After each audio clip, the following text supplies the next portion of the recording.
Chapter 8th में क्या है? चैप्टर 8th में हमारा चैप्टर 8th का नेम है एप्लीकेशन ऑफ डेरिवेटिव। तो एप्लीकेशन ऑफ डेरिवेटिव है यहाँ पर इसका चैप्टर का नेम। तो जितना भी हमने डेरिवेटिव पढ़ा है चैप्टर 7th में, उससे रिलेटेड जो एप्लीकेशंस हो सकती हैं, यानी एप्लीकेशंस का मतलब क्या होता है? यूज़, यानी जो यूज़ हो सकता है, ठीक है, उनका यूज़ डेरिवेटिव का प्रैक्टिकली लाइफ में, ठीक है, वो किस तरीके से हम कर सकते हैं, क्वेश्चंस में किस तरीके से यूज़ कर सकते हैं, वो हमें देखने हैं। तो एप्लीकेशन में हम वन बाय वन समझेंगे किस तरह की इसकी एप्लीकेशन हो सकती है।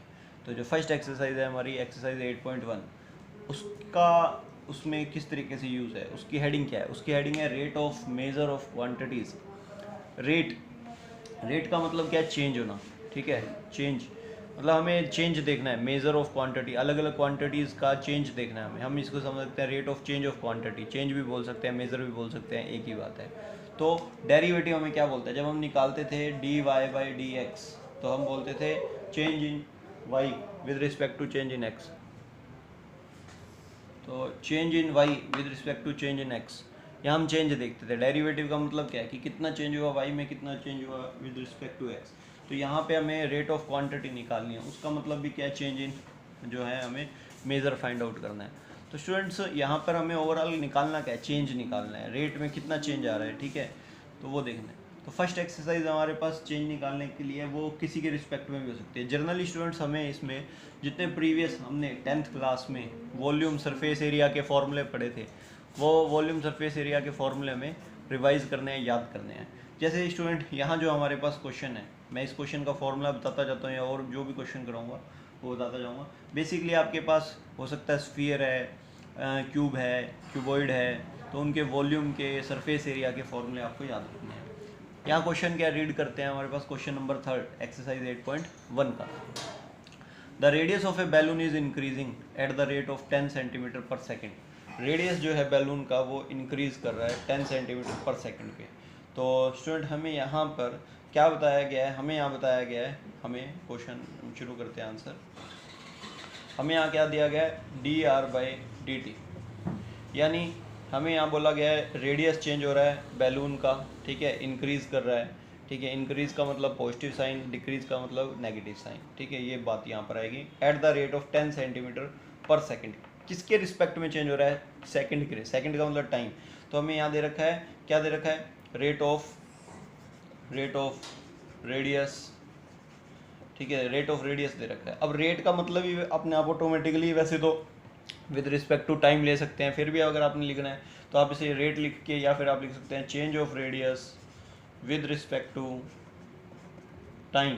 टाइम के रिस्पेक्ट में आपको गिवन है, क्या गिवन है स्टूडेंट्स? यहाँ पे 10 सेंटीमीटर पर सेकेंड आपको गिवन है, ठीक है। तो ये D R by D T given है, ठीक है। ऐसा नहीं है कि जो प्रीवियस आपने क्वेश्चन किया उस जैसा मिलेगा सेम एग्जैक्ट, ऐसा नहीं होगा। यहाँ पर ये नहीं है कि आपको क्वेश्चन में D Y by D X मिलेगा, नहीं, आपको किसी और का चेंज किसी के रिस्पेक्ट में मिलेगा, उसके रिस्पेक्ट में आपको क्वेश्चन करना होगा। तो क्वेश्चन है यहाँ पर आगे, at what rate is the surface area. Surface area किस रेट से आ रहा है? हमें निकालना क्या है यहाँ पर? हमें यहाँ पर निकालना है surface area, surface D S लिख लें या डी ए लिख लें, ए लिख लेता हूँ मैं, यानी D A by D T increase कर रहा है, ये हमें निकालना है, एरिया निकालना है। एरिया किस रिस्पेक्ट में? सरफेस एरिया बैलून का किस रिस्पेक्ट में चेंज हो रहा है? इंक्रीज। अगर रेडियस बढ़ेगा, मान लीजिए अभी ये रेडियस है इसका, अब रेडियस बढ़ के इतना हो गया, फिर रेडियस बढ़ के और बड़ा होता है, तो रेडियस बढ़ रहा है तो फिर उसके साथ साथ धीरे धीरे सरफेस एरिया भी बढ़ रहा है, वॉल्यूम भी बढ़ रहा है। तो आपको अगर रेडियस बढ़ेगा तो किस रेट में, ये पूछ सकता है कि वॉल्यूम बढ़ रहा है या किस रेट में सरफेस एरिया बढ़ रहा है, ठीक है। और कब? When its radius is 15 centimetre. मान लीजिए अभी रेडियस इतना है, फिर रेडियस इतना हो गया, फिर रेडियस इतना हो गया, तो रेडियस भी चेंज हो रहा है, तो रेडियस बढ़ रहा है, तो तब वैल्यू आपको निकालनी है। तो एज वी नो स्टूडेंट, हम इसमें फॉर्मूला अप्लाई करेंगे, ए इज इक्वल टू रेडियस का फॉर्मूला ऑफ स्फीयर का केस चल रहा है, क्योंकि बैलून क्या होता है? सर्कल नहीं होता बैलून एक स्फीयर है। स्फीयर का फॉर्मूला जो है, तो एरिया मैं यहाँ लिख देता हूँ, एरिया ऑफ स्फीयर जो होगा वो क्या होगा स्टूडेंट? 4 pi are square. तो इसे हम ए लिख लेते हैं। अब स्टूडेंट हमें इसका डेरिवेटिव करना है, तो हम करेंगे डिफ्रेंशिएट विद रिस्पेक्ट टू, किसके रिस्पेक्ट में करेंगे? टाइम के रिस्पेक्ट में। क्यों करेंगे स्टूडेंट? क्योंकि हमें यहाँ D A by D T निकालना है। तो अब डेरिवेटिव करते हैं, आइए इसको नेक्स्ट करते हैं। तो यहाँ हो गया D A by D T. Student अब 4 पाई कॉन्स्टेंट है, ये 2 पावर आगे आगे तो हो गया 8 पाई आर, आर का डेरिवेटिव होगा, फिर आर की पावर का हुआ है, फिर अब लिखेंगे आर का डेरिवेटिव, आर का डेरिवेटिव क्या होगा D R by D T, R का डेरिवेटिव क्या हो गया D R by D T. Clear हो गया स्टूडेंट, आर का डेरिवेटिव है D R by D T. अब आपको D A by D T निकालना है तो उसको आप सोल्व करेंगे student, D A by D T, R को आपको यहाँ बताया गया था कि जो चेंज है एरिया का वो विद रिस्पेक्ट टू टाइम निकालना है, कब, जब रेडियस 15 हो तो रेडियस की वैल्यू आप पुट कर सकते हैं अगर रिक्वायर्ड है तो, यहाँ जैसे रेडियस की वैल्यू आपको पुट करने के लिए स्पेस पड़ा है तो यहाँ पे आर की वैल्यू रख देंगे 15, और student D R by D T, D R by D T यहाँ लिखा था ना कि हमें इंक्रीज निकालना है जब रेडियस 15 है, तो इसलिए मैंने आर की वैल्यू 15 पुट कर दी, और D R by D T कितना गिवन है स्टूडेंट आपको 10 सेंटीमीटर पर सेकेंड, तो आप D R by D T की वैल्यू पुट कर दीजिए 10। क्लियर हो गया स्टूडेंट यहाँ तक? तो स्टूडेंट अब इसकी वैल्यू मल्टीप्लाई कर दीजिए, तो ये वैल्यू मल्टीप्लाई करके कितनी आ गई 1200 पाई, ठीक है, इसको इससे मल्टीप्लाई किया मैंने 8 इंटू 15 इंटू 12, तो ये कितना हो गया 1200 पाई। पाई को आपने सोल्व करना है तो आप कर सकते हैं, वरना पाई में भी आंसर छोड़ सकते हैं। ये किस यूनिट क्या होगी इसकी, यूनिट स्टूडेंट इसमें देखिए यूनिट ऊपर क्या है, जैसे उसमें यूनिट क्या थी, आप रेडियस के केस में देखिए radius D R by D T, यानी पहले आर डिवाइड में टाइम, तो आर की यूनिट क्या होती है सेंटीमीटर, और टाइम की यूनिट सेकंड में, तो सिमिलरली इसी तरीके से यहाँ पर भी यूनिट रहेगी स्टूडेंट, एरिया ऊपर एरिया नीचे टाइम है, तो एरिया की यूनिट क्या होती है सेंटीमीटर का स्क्वायर, और टाइम की यूनिट यहाँ पर क्या गिवन है सेकंड। अगर यहाँ वॉल्यूम होता है स्टूडेंट, वॉल्यूम होता तो आप क्या करते हैं, वॉल्यूम होता तो यूनिट क्या होती है सेंटीमीटर क्यूब बाई सेकेंड।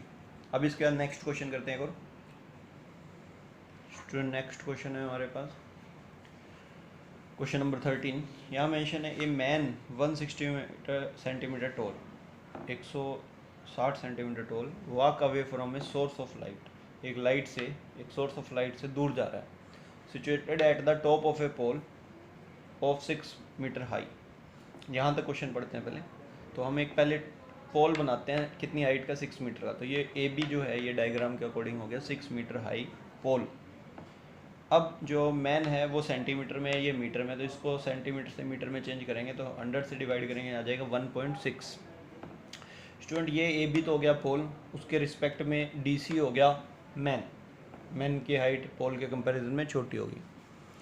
अब ये क्या कह रहा है कि ये जो आदमी है walk away from a source of light, इस सोर्स ऑफ लाइट, ये जैसे पोल है, इस पोल से ये आदमी दूर जा रहा है, walk away at the top, ठीक है, ये इससे दूर जा रहा है, यहाँ खड़ा था पहले ये आदमी, यहाँ खड़ा था, यहाँ से ये पैदल चलता हुआ आगे की तरफ जा रहा है, ठीक है, और उसके पैदल चलने की जो स्पीड है वो क्या है 1.1 मीटर पर सेकंड, स्पीड तो ऐसे ही होगा ना मीटर पर सेकंड में, तो वो आदमी इतनी दूर जा रहा है, ठीक है। हाउ फास्ट, अब जैसे जैसे आदमी यहाँ खड़ा होगा तो उसकी शेडो छोटी होगी क्योंकि लाइट एकदम ऊपर है, यहाँ पर ये लाइट वाला पोल है, ये आदमी की हाइट है, तो अब क्या होगा जैसे जैसे ये आदमी यहाँ खड़ा है, ये जैसे जैसे दूर जाएगा वैसे वैसे इसकी जो शेडो है वो बढ़ती जाएगी, क्योंकि हमें पता है जैसे ही हम लाइट के नीचे खड़े होते हैं, बिल्कुल यहाँ पर खड़े हैं, तो हमारी जो शेडो है वो बहुत छोटी होगी।